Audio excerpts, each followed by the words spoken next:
you perceive yourself and if the group perceives you as somebody with a lower rank within the group, it can affect the level of cortisol in your body. It can make you age faster. So think about the last time you walked into a room and you felt bigger or you felt smaller. That is the feeling of your nervous system assessing the situation and then reporting it back to your body. This is happening whether we like it or not, okay? We're always judging ourselves, we're always judging other people. The real conversation I want to talk about in this video is whenever that is happening, what are you broadcasting? When you look at social species all around the world, a lot of them are run by dominance hierarchy. And every single creature needs to understand where it stands or where it's ranked within the group. So when it comes to human beings, the ranking dynamic is ruled by serotonin. So the individual that has higher levels of serotonin is the individual that exudes the most confident, is usually seen as the leader in the group. When you are seen as more confident, your cognitive ability, your ability to come up with ideas also increases. Also, your immune function increases when you have a lot of serotonin. But when you're an individual in a group dynamic who has less serotonin, you don't have that leadership appeal. You don't have that alpha appeal. You have more cortisol, which means that you have more stress. You are more prone to see threat around your environment. And when you are in a state where you are noticing more threat, it means that your decision making becomes narrower and then your body starts to conserve itself for survival. Robert Sapolsky is a scientist I keep mentioning on this channel because he is somebody who has studied this profusely. And what he found is that how individuals rank each other determines health outcomes more than anything else that he's seen. Because if a person is perceived as more lower ranking, it increases cortisol, which increases stress within that individual. And we all know that stress is not good. Because one thing that stress does is that it weakens your immune system and it can shorten your life. And all of this is because of rank.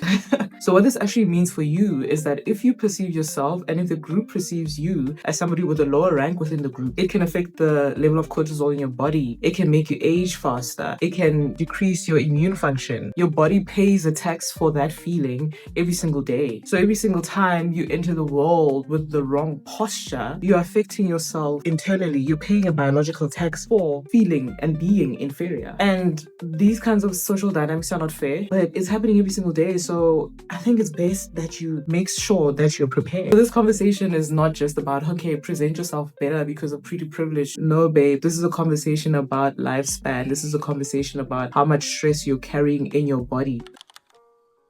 Michael Momoa studied British civil servants for decades. And what he was expecting to find was that the ones who had the most stress would be the leaders. And the ones who were the leaders would be the ones who had the most illness. But no, what he found was that the lower ranking individuals were the ones with the most stress. So the lower your rank, the higher the risk for heart disease, cardiac arrest, stroke. The person at the bottom had the same amount of stresses as the person at the top, but the person at the bottom felt helpless. They felt like they couldn't do anything about their station. And that helplessness is the thing that increased their stress. So the most urgent thing that you can do is try to assess where you rank in your social dynamics and try to improve that through the things that you can control.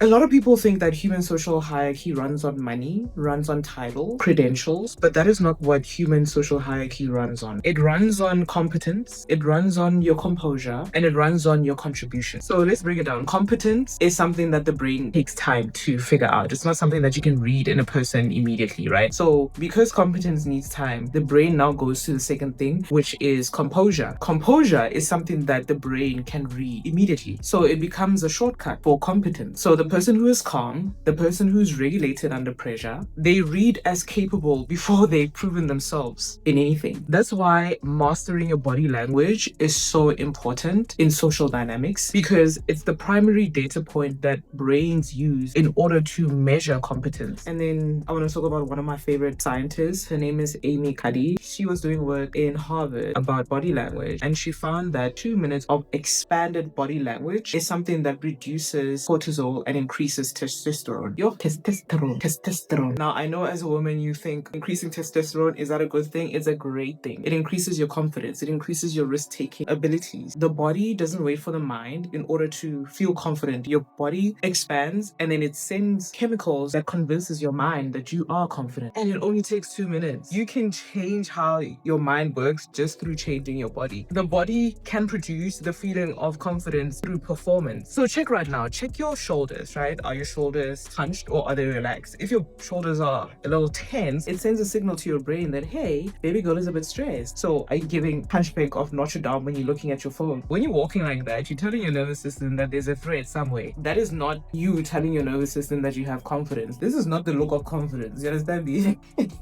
So once you fix that, once your chest is open, your back is straight, your chin is up, your body is going to tell your brain that right now we are feeling confident and we are that girl. And you are literally changing your neurochemistry just by changing your body posture. So how it works, remember this, it's posture first, confidence follows. It's not the other way around. Your body is talking every second that you are alive. You are broadcasting a message to the people that are around you, whether you are aware of it or not, whether you want to or not. When you're busy constantly moving your eyes being wide like that, people are going to be like, is this person okay? When you always shaking like this, people around you are going to be like, am I safe around this person? Is it okay to be around them? And what does that do? It puts you lower on the ranking of the group dynamic. A nervous system that cannot be still is a nervous system that believes that it is in threat. And when you are in threat, it is very contagious. People can sense it and you come across as not being safe. Even the way you're speaking, when you're speaking in a way that ends as a question mark, you know, that high pitch after every single sentence, it also communicates low confidence. It makes you come across as you being unsure. Whenever you apologize, oh, I'm sorry, that is a person who is not stable in their posture. Whenever you're doing that, the room is ranking you. Even with eye contact, when you cannot give a good steady gaze to somebody, especially the person that you're speaking to, especially if you're speaking in front of people, people are not going to disagree with you if you agree that you do not deserve to be there. Think of Game of Thrones or all the shows where there's royalty, the queen, the king, whatever, they are sitting still. They're not fidgeting. They're not unsure about whether they deserve to be there or not. They exude confidence through stillness. The stillness is reading as safety, as somebody worth being around because she's feeling safe. So me being around her will make me feel safe. When you have a posture where your body is comfortable with occupying space, when you're not flinching, when you're speaking to people, you're saying to the other person that, hey, I'm not scared of you. I am of the same level as you. And when you exude that energy of, hey, I'm not scared of you, automatically it is perceived as being somebody of a higher rank. When you deliberately dress in a certain way, and I'm not talking about being expensive, okay?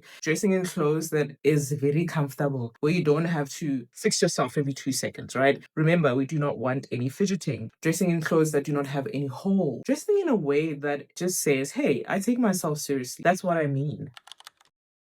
What we're going to be doing is manipulating our body language so that it hacks our brain, so that it can hack our environment. You get me? So this baseline of serotonin that exists in your brain, this baseline that automatically reads where you rank within a social group, that can only be manipulated through evidence. Yeah, you can do your affirmations. Yeah, you can believe in yourself, but doing the real work, going out there into the world and practicing these things are the real things that are going to update this neurochemistry that's happening within you. So the next time you enter a room, you better enter that room feeling like you belong there because you need to give your brain and your body consistent, regular evidence. Because when you walk into a room that frightens you, that threatens you, and yet you maintain your posture, you are submitting new evidence into your feedback loop. Your nervous system is going to receive it, your cortisol is going to drop, your serotonin is going to go up, and then the new system is going to update. The room that you are afraid to enter, the situation that you're scared to face, is a situation that will change you. So a nervous system that has new evidence creates a new baseline. And that new baseline is going to be what you carry in the next rooms that you're going to enter. And you need to do it so many times that the body forgets that you're practicing. It needs to be done so many times that it becomes natural.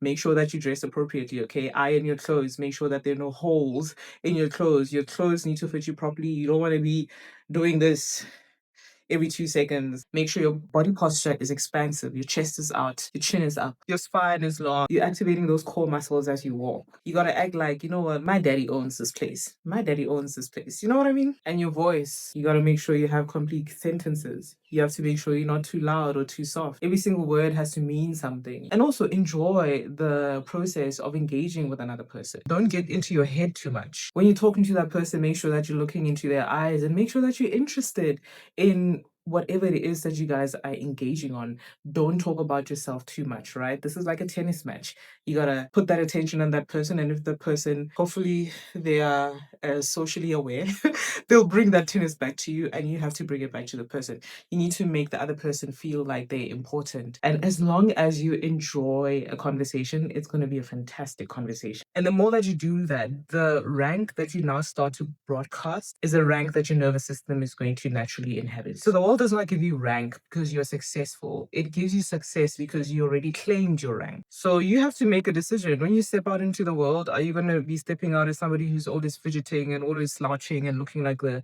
hunchback of Notre Dame? Or are you going to walk into a space like, you know what, my daddy bought this place? Because both of those options exist for you. And both of those options exist before the success, before the abundance, most of the time before the circumstances even improve. Your presence is the real currency. And currency is something that does not wait for permission in order for it to circulate. Walk into a room like you've already won, and the nervous systems all around you are going to read that signal, and your nervous system is going to start to believe it. But it all starts with a decision. So good luck.